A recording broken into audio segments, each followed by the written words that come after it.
title of the topic looks like a question asked in a fellowship exam. I will try and do justice by taking you over a step ladder pattern as to how to select cases during your initial UBE journey. So this used to be failed back spine syndrome, but I now call it Facebook's surgeon syndrome. So all the young surgeons, as I said, there's a pandemic of endoscopy, especially in India, and all the spine surgeons want the social media, that's my team actually, wants the social media post to be first there. What is most important that you should not be a part of this rat race. As a beginner, case selection is very, very crucial to decide whether your journey will continue or whether you'll crash, you'll give up after 20 cases. And besides case selection, most important in the initial learning curve is your training. So these are my gurus. I was very fortunate to train with all the stalwarts. Dr. Pao was also there with me. Then cadaveric workshops are important. Remember, cadaver is your first teacher in medical profession. And conferences. All this will help to improve your training. Now, when you start, you have to understand the concept of learning curve. And when you start, you're ignorant there, you're clueless. And then you start doing cases, and then you reach this stupidity. You think that you are God, you can do anything and everything very easily, and you start getting complications. And then you lose the hope, okay? You become desperate. And that is the time when you need mentors. So Dr. Park has been very good to visit our hospital, mentor us around the cases. So once you cross this, then you go from simple to complex cases. And that is your plateau of sustainability, and then you sustain. But if you start from here, you can just come down if you're not very careful, and you can give up. So the case selection is very, very important. So the first group of cases you should do if you're a right-handed surgeon is either a left-sided ipsilateral stenosis, this is my first case, or a left-sided PID. But don't do patients with high multiple medical comorbidities because the anesthetist will be looking down under you to finish that case early. She is used to a surgeon who is to finish in half an hour, and now suddenly she's finding he's needing 1.5 to 2 hours. So left-sided is easy because obviously the working portal is caudal if you're a right-handed surgeon, and it is easy to do the case. And it is really quite stimulating when you get such fragments. And in the initial cases, you can do a post-op MRI to see how you have done and to study your own results. The second cohort of cases, once you do the left-sided disc, is to go to bilateral stenosis. So again, this is my first bilateral stenosis, pre-op and post-op.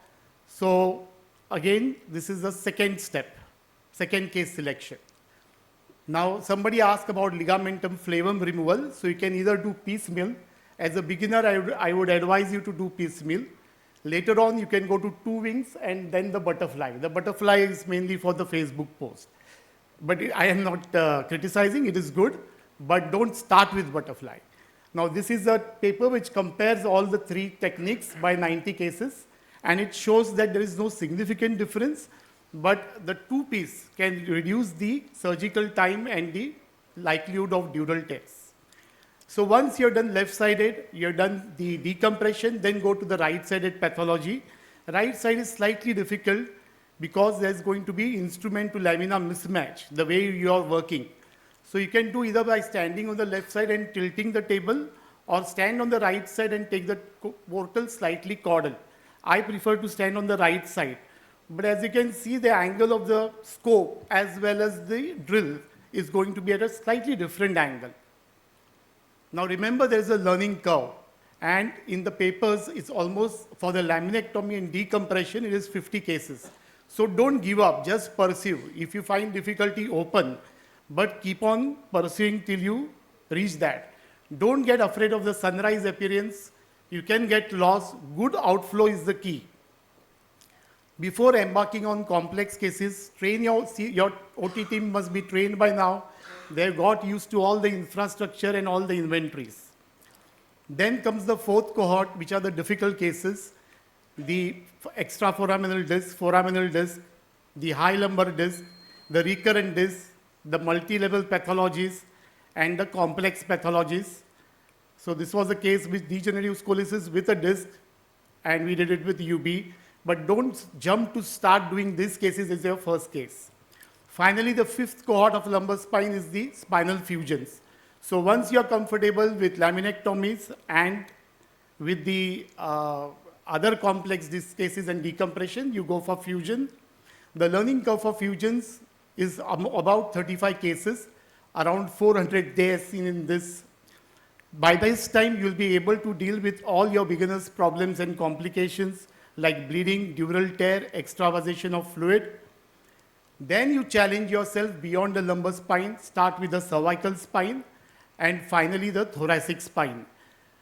Again, in OLF, avoid fused type, nodular OLF, thoracic disc, avoid centrally calcified disc, multiple stenosis, avoid more than 3 levels.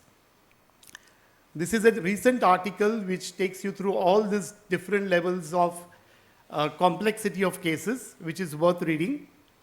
Final take-home message, practice triangulation, find a good mentor, attend cadaveric courses, choose simpler cases, decompression, left-sided PID, right PID, then recurrent disc, spinal fusions, and finally cervical thoracic pathologies. And at the end, you can start with infection, trauma, and tumors. So there are 3 virtues of a UBE surgeon: passion, patience, and perseverance. Anyone who stops learning is old, whether at 20 or 80. I started my journey at the age of 52. Visit DMH Spine UBE Academy. Thank you.